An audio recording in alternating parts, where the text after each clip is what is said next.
नमस्कार YouTube family, कसे आहात सर्वजण। तर स्वागत आहे तुमचं माझ्या यूट्यूब चॅनलवरती म्हणजेच प्रणित किचनमध्ये। तर आज मी तुमच्यासाठी खूप दिवसानंतर लॉंग व्हिडिओ घेऊन आलेले आहे। शॉर्ट व्हिडिओ तर माझ्या चॅनलवरती येतच राहतात, पण लॉंग व्हिडिओ मी खूप दिवसानंतर आणलेला आहे। तर पिल्लूच्या पप्पांचा बर्थडे होता, त्यावेळेस मी त्यांची फेवरेट डाळ भट्टी बनवली होती। तो व्हिडिओ मी खूप दिवसापासून मी गॅलरीमध्ये पडून होता, म्हणजे शूट करून ठेवला होता, फक्त व्हॉइस ओव्हर आणि एडिटिंग राहिली होती। तर म्हटलं आज टाकूनच द्यावा लॉंग व्हिडिओ, कारण मोबाईल पण खराब आहे आणि व्हिडिओ काही शूट करता येत नाही। तर गॅलरीमध्ये जो व्हिडिओ पडलेला होता तोच एडिट करून टाकून द्यावा म्हणून मी तुमच्यासाठी लॉंग व्हिडिओ घेऊन आलेला आहे। तर हा जो आहे हा डाळ भट्टीचा व्हिडिओ आहे। तर मी डाळ भट्टी कशी बनवली ते मी ह्या व्हिडिओमध्ये सांगणार आहे। तर सर्वांनी हा व्हिडिओ शेवटपर्यंत नक्की पहा आणि व्हिडिओ आवडला तर आपल्या चॅनलला लाईक, शेअर आणि सबस्क्राईब करायला विसरू नका। सोबत इंस्टाग्राम पेजला पण मला फॉलो करा, खाली डिस्क्रिप्शनमध्ये लिंक दिलेली आहे। तर इन्स्टा आणि फेसबुकला नक्की फॉलो करा। चला आता मग बघूयात मी डाळ भट्टी कशी बनवली।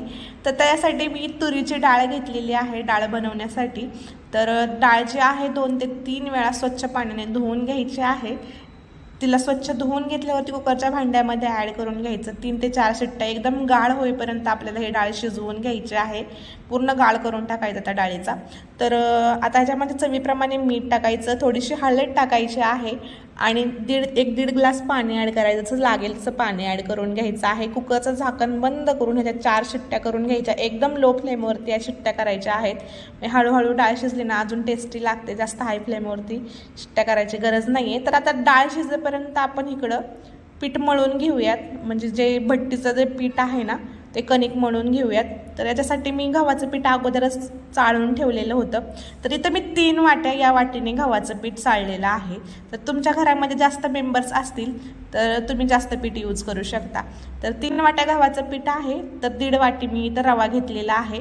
तुम्ही छोटा रवाही घेऊ शकता किंवा मोठा रवा मिक्सरच्या भांड्यामध्ये बारीक थोडासा आबडधोबड बारीक करून तो यूज करू शकता। 1.5 वाटी घ्यायचा आहे। तर इथं मी जिऱ्याची पावडर घेतलेली आहे। जिरं मी तव्यामध्ये छान असं खरपूस भाजलं, त्याला मिक्सरच्या भांड्यामध्ये आबडधोबड असं वाटलेलं आहे। चवीप्रमाणे मीठ टाकायचं, हळद टाकायची आहे आणि तुम्हाला जर ओवा आवडत असेल तर तुम्ही ओवा टाकू शकता। यांना ओवा अजिबात आवडत नाही, त्याच्यामुळे मी ओवा टाकलेला नाहीये। थोडीशी हिंग टाकायची आहे। तर आता आपण याच्यामध्ये कोमट केलेलं 1 पळी तेल ॲड करून घेऊयात, म्हणजे आपण या पिठाला थोडंसं मोहन देऊयात। जी जेवण घ्यायची पळी असते, भाजी घ्यायची, त्या पळीच्या मापाने मी याच्यामध्ये तेल ॲड करून घेतलेलं आहे। जसं समोसा खुसखुशीत होण्यासाठी आपण मोहन देतो, तसंच भट्ट्या खुसखुशीत होण्यासाठी आपण ह्याला तेलाचं मोहन देणार आहोत। आणि मोहन दिल्यावरती छान असं एक जीव करून घ्यायचं आहे। सगळं मीठ, हळद वगैरे, जिरे, सगळं तेल वगैरे त्या पिठाला व्यवस्थित चोळून घ्यायचं, एक जीव करून घ्यायचा आहे पिठामध्ये।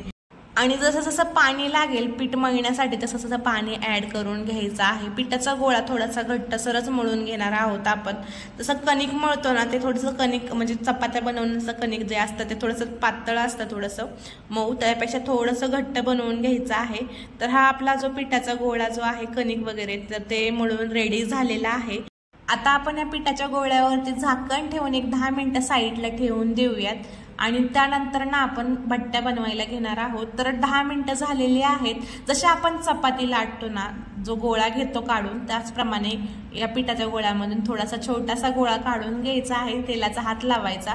तर लाटी लाटताना जे आहे ना, मी पिठाचा यूज बिलकुल करणार नाही, कारण त्या भट्ट्या पिठाळ लागतील म्हणून तेलाचाच यूज करायचा आहे। तेलाचा हात लावून लावून छान अशी त्याची लाटी लाटून घ्यायची आहे। जसं चपाती लाटून घेतो त्याच पद्धतीने ह्याची लाटी लाटायची आहे। गोल नाही झाली तरी चालेल, कारण आपण ह्याचा गोल उंडाच बनवणार आहोत। तर पूर्ण लाटी लाटून थोडासा तेलाचा हात घ्यायचा आहे आणि पूर्ण लाटीला लावून घ्यायचं आहे तेल। आणि जसं तुम्हाला मी समोर दिसतंय ना, जशा घड्या करते ना त्या लाटीच्या, त्याच पद्धतीने घड्या करून घ्यायच्या आहेत, जेणेकरून आपल्या भट्टीला येत ना, ज्यावेळेस आपण शिजवून त्याला कट करतो त्यावेळेस लेअर खूप छान येतात तळण्याच्या वेळेस। त्यामुळे मी जसं तुम्हाला दाखवत आहे ना व्हिडिओमध्ये, त्या पद्धतीने त्याला फोल्ड करून घ्यायचं आहे, घडी मारून घ्यायची आहे आणि छान असा गोल त्याला शेप द्यायचा आहे। तर अशाच पद्धतीने बाकीच्या ज्या भट्ट्या आहेत ना त्या लाटून तयार करून गोळा तयार करून घ्यायचा आहे। तर डाळ भट्टी मी फर्स्ट टाइम कधी खाल्ली ना ते मी तुम्हाला शॉर्टकटमध्ये सांगते. तर 2021मध्ये पिलूच्या पप्पांना कोरोना झाला होता. 20 दिवस ते ॲडमिट होते हॉस्पिटलमध्ये. तर ते जून महिन्यामध्ये सुटले आणि थोडासा रेस्ट घेतल्यानंतर ना आम्ही ठरवलं की थोडंसं कुठेतरी बाहेर फिरून यावं, म्हणून आम्ही 1 ऑक्टोबर ते नोव्हेंबरच्या दरम्यान छत्रपती संभाजीनगरला गेलेलो होतो. तर तिथं आम्ही दौलताबादचा किल्ला, सोबत अजंठा, वेरूळ, सिद्धार्थ गार्डन, प्राणी संग्रहालय वगैरे सगळं काही पाहिलं होतं. पिलूच्या पप्पांनी इंजिनिअरिंग केल्यानंतर क्लासेस वगैरे छत्रपती संभाजीनगरमध्येच केलेले होते, त्यामुळे त्यांना तिथला एरिया माहीत होता. सिडको रोडला ते रात्रीच्या वेळेस मला घेऊन गेले आणि तिथं त्यांनी मला डाळ भट्टी पहिल्यांदा खाऊ घातली होती. मला खूप म्हणजे खूप आवडली. कशी खातात ते पण माहीत नव्हतं, नंतर समजलं हिला चुरून खातात म्हणून. तर मला ती खूप आवडली, तेव्हापासून ती माझी फेवरेट झाली. आणि पिलूच्या पप्पांचा बड्डे पण होता, म्हणून मी त्यांच्यासाठी खास करून ही डाळ भट्टी आज बनवलेली होती. तर हा होता माझा डाळ भट्टी खाण्यामागचा इतिहास. तर आता ही डाळ भट्टी जी आहे आपण गोळे वगैरे रेडी करून घेतलेले होते. तर काही जण वाफेवरती शिजवतात, तर काही जण डायरेक्ट पाण्यामध्ये टाकून पण शिजवतात. तर एका भांड्यामध्ये मी पाणी घेतलेलं होतं. ते पाणी थोडंसं उकळी आली त्याला की त्याच्यामध्ये सगळ्या भट्ट्या टाकून द्यायच्या आहेत. 20 ते 25 मिनिटं भट्ट्या चांगल्या शिजवून घ्यायच्या आहेत. तुम्ही वाफेवरती शिजवा किंवा माझ्याप्रमाणे पाण्यात शिजवा. आणि त्यानंतर गॅस बंद करायचा, पाण्यातून सगळ्या भट्ट्या बाहेर काढायच्या, ताटामध्ये ठेवायच्या आहेत थंड होण्यासाठी. तर आपल्या भट्ट्या थंड होईपर्यंत आपण इकडे डाळीला फोडणी देऊन घेऊयात. तर डाळीच्या 4 शिट्ट्या करून झालेल्या होत्या. कुकर पण पूर्ण थंड झालेला होता. तर आता कढईमध्ये मी तेल ॲड करून घेतलेलं आहे. त्याच्यामध्ये जिरे टाकायची, मोहरी टाकायची, 2 लाल सुक्या मिरच्या टाकलेल्या आहेत, कट करून टाकायच्या मधून छानपैकी. आता आपण याच्यामध्ये थोडंसं लसण ॲड करून घेऊयात. 1 7-8 लसणाच्या पाकळ्या होत्या, त्यांना मी बारीक चिरून घेतलेला आहे. तुम्ही ठेचून पण घेऊ शकता. त्याला तेलामध्ये टाकायचं आहे, छान गुलाबी कलर येईपर्यंत परतून घ्यायचं आहे. 1 मीडियम आकाराचा टोमॅटो होता, त्याला स्वच्छ धुवून घेतलं, त्याला बारीक कट करून घेतलेला आहे. तो टोमॅटो याच्यामध्ये ॲड करून घ्यायचा आहे, चांगला तेलामध्ये परतून घ्यायचा. तर मी थोडंसं हिंग पण याच्यामध्ये ॲड केलेलं आहे. तर तुरीची डाळ खाऊन काही जणांना थोडासा प्रॉब्लेम होतो ॲसिडिटीचा, पोटामध्ये गडगड वगैरे, तर त्याच्यामुळे हिंग टाकायचे आहे. आणि हिंगाने टेस्ट पण खूप छान येते डाळीला, म्हणून हिंग नक्की टाका. सोबतच मी तेजपत्ता टाकायची विसरून गेले. ज्यावेळेस जिरे मोहरी टाकतो त्यावेळेसच तेजपत्ता टाका मिरच्यांसोबत, खूप छान वास येतो त्याला. तर तेजपत्ता टाकून झाल्यावरती 1-2 मिनिटभर मिक्स करून घेतलं. आणि मसाले टाकतानाचा व्हिडिओच माझा शूट झाला नाही. तर मी तुम्हाला असंच सांगते की ह्याच्यामध्ये कोणकोणते मसाले ॲड केलेले आहेत ते. तर टोमॅटो वगैरे छानपैकी परतून झाला की त्याला तेल सुटायला लागले की मसाले ॲड करून घ्यायचे आहे. तर याच्यामध्ये कांदा लसूण मसाला, लाल मिर्च पावडर, सोबतच गरम मसाला टाकले. सर्व काही मी एक अर्धा चम्मच ॲड केलेला आहे. तुम्ही तुमच्या टेस्टनुसार मसाले कमी जास्त पण टाकू शकता. त्यांना व्यवस्थित असं तेल सुटायला लागलं की त्यानंतर सगळे डाळ याच्यामध्ये ॲड करून घ्यायचे आहे. डाळ टाकल्यावरती चवीप्रमाणे मीठ टाकायचं आहे. डाळ शिजवताना आपण ह्याच्यामध्ये मीठ टाकलं होतं, हे विसरू नका. त्याच्यामुळे आपण मीठ चवीप्रमाणे ॲड करायचं आहे. आणि एकदम लो फ्लेमवरती ह्याला उकळी येऊन द्यायची आहे. थोडी उकळी यायला लागली की ह्याच्यामध्ये खूप सारी कोथिंबीर ॲड करून घ्यायची आहे. डाळीला उकळी एकदम लो फ्लेमवरतीच येऊ द्यात, कारण लो फ्लेमवरती शिजवलेलं अन्न खूप टेस्टी आणि एकदम चविष्ट लागतं. एकदम हाय फ्लेमवरती डाळीला उकळी येऊन देऊ नका. तर आपल्या डाळीला उकळी येईपर्यंत आपण भट्ट्या ज्या आहेत त्या कट करून घेऊयात. भट्ट्या पण एकदम थंडगार अशा झालेल्या आहेत. तर आता भट्ट्यांना कट करून घ्यायचं आहे. जसं मी तुम्हाला व्हिडिओमध्ये दाखवते ना भट्ट्या कशा कट केलेल्या आहेत त्याच पद्धतीने सर्व भट्ट्या ज्या आहेत ना छानपैकी कट करून घ्यायच्या. जसं मी तुमच्यासाठी डाळ भट्टीचा हा व्हिडिओ घेऊन आले ना, तसंच माझ्या चॅनलवरती खूप छान रेसिपीचे व्हिडिओ आहेत. तर रेसिपी बनवणं, व्हिडिओ शूट करणं, त्यानंतर त्याला एडिट करणं, व्हॉइस ओव्हर करणं, तो व्हॉइस ओव्हर पण एडिट करणं. एक व्हॉइस ओव्हर मला जर चांगला नाही आला तर परत त्याला व्हॉइस ओव्हर करावं लागतं डिलीट करून. तर मी खूप मेहनत घेत असते एक व्हिडिओ बनवण्यासाठी. तुमच्यासाठी मी रेसिपीचे व्हिडिओ घेऊन येत असते. तर एकदम साध्या सिंपल भाषेमध्ये मी तुम्हाला समजून सांगत असते कोणती रेसिपी मी कशी बनवली ते. तेवढ्याच साध्या सोप्या पद्धतीमध्ये तुम्ही पण व्हिडिओ जर आवडला तरच माझ्या चॅनलला लाईक करत जा, सबस्क्राईब करत जावा. माझी मेहनत पाहून तरी नक्कीच लाईक, शेअर आणि सबस्क्राईब करा.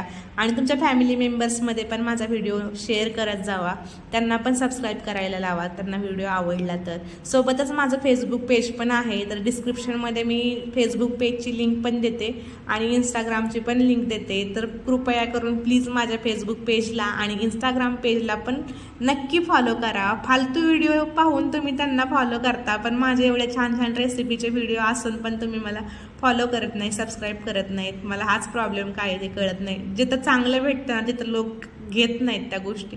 आणि जिथं चुकीच्या गोष्टी दाखवतात ना ते कितके व्ह्यूज येतात त्या व्हिडिओला, खूप म्हणजे खूप, आणि सबस्क्रायबर पण त्यांचे खूप सारे असतात. पण माझी मेहनत एवढी असूनसुद्धा माझ्या चॅनलला सबस्क्राईब वाढत नाही आहेत. तर आवडत असेल तर सबस्क्राईब करा असं माझं म्हणणं आहे. तर बघा मग तुम्हाला जसं वाटेल तसं करा तुम्ही. तर आपल्या भट्ट्या छानपैकी कट करून झालेल्या आहेत. तर आपण यांना तळून घेऊयात. एकदम खरपूस सोनेरी कलर येईपर्यंत त्यांना तळून घ्यायचं आहे. तर कढईमध्ये मी तेल ॲड करून घेतलेलं आहे. तेल छानपैकी गरम झालं की त्याच्यामध्ये सर्व भट्ट्या कट करून घेतलेल्या होत्या त्या कट केलेल्या भट्ट्या याच्यामध्ये टाकून द्यायच्या. एकदम गोल्डन सोनेरी कलर येईपर्यंत एकदम लो टू मीडियम फ्लेमवरती आपल्याला ह्या भट्ट्या तळून घ्यायच्या आहेत. तर गॅसची फ्लेम जे आहे तळताना हाय ठेवू नका, आतून भट्ट्या कच्च्या राहतील आणि वरून फक्त तुम्हाला करपल्यासारख्या किंवा खरपूस दिसतील, सोनेरी दिसतील. आणि जर लो ठेवल्या तर तेल जास्त पितील, म्हणून एकदम मीडियम फ्लेमवरती आपल्याला ह्या भट्ट्या तळून घ्यायच्या आहेत. तर बाकीच्या भट्ट्या पण अशाच पद्धतीने तळून घ्यायच्या आहेत. तर बघू शकता कशा एकदम खरपूस अशा आपल्या भट्ट्या दिसत आहेत. तर मी मोठा रवा यूज केला आहे त्यामुळे तो रवा पण तुम्हाला वरती दिसत असेल. तर रव्यामुळे पण भट्ट्या ज्या आहेत ना एकदम खुसखुशीत आणि खरपूस अशा होतात. पिल्लूच्या पप्पांना अशाच भट्ट्या आवडतात म्हणून मी जास्त तळलेल्या आहेत त्या भट्ट्या. तर बाकीच्या भट्ट्या राहिल्या होत्या ना त्या पण मी तळून घेतलेल्या आहेत. आणि हो, अजून एक सांगायचं राहिलं तर मी आहे विदर्भामधली सून, मी पुण्यामधली आहे आणि विदर्भ माझं सासर आहे.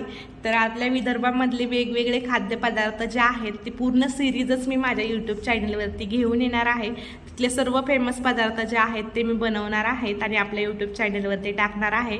तर विदर्भामधून जर हा कोणी व्हिडिओ पाहत असेल, त्यांच्यापर्यंत जर हा व्हिडिओ पोहोचला असेल तर त्या सर्वांनी माझ्या चॅनलला सबस्क्राईब करा. आणि ज्यावेळेस माझ्या विदर्भामधल्या सिरीज चालू होतील, व्हिडिओ येतील, त्यावेळेस त्यांनी कमेंट करून मला नक्की सांगा की मी हे पदार्थ योग्य बनवलेले आहेत का नाहीत, बरोबर आहेत का नाही, ते कमेंट करायला विसरू नका. तर एवढंच सांगायचं होतं मला.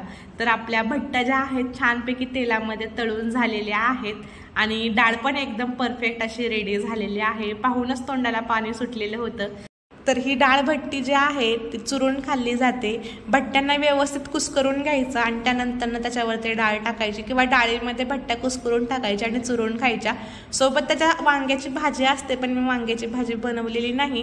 त्याचा मी कांदा दिलेला आहे थोडासा आणि मी बुंदी बनवलेली होती. पिल्लूच्या पप्पांचा बड्डे होता म्हणून त्यांना आवडते म्हणून मी बुंदी पण बनवलेली होती. तर बुंदीचा व्हिडिओ पण आपल्या चॅनलवरती आहे. तर चॅनलवरती जावा आणि तिथं जाऊन तो व्हिडिओ जो आहे तो बुंदीचा नक्की पहा किंवा मी कमेंट बॉक्समध्ये त्याची लिंक देते, त्या लिंकवरती क्लिक करा आणि तिथं जाऊन तो व्हिडिओ पूर्ण नक्की पहा. आणि हा व्हिडिओ आवडला असेल तर आपल्या चॅनलला लाईक, शेअर आणि सबस्क्राईब करायला विसरू नका. आता आपण भेटूया अशाच नवीन रेसिपी सोबत नेक्स्ट व्हिडिओमध्ये. बाय.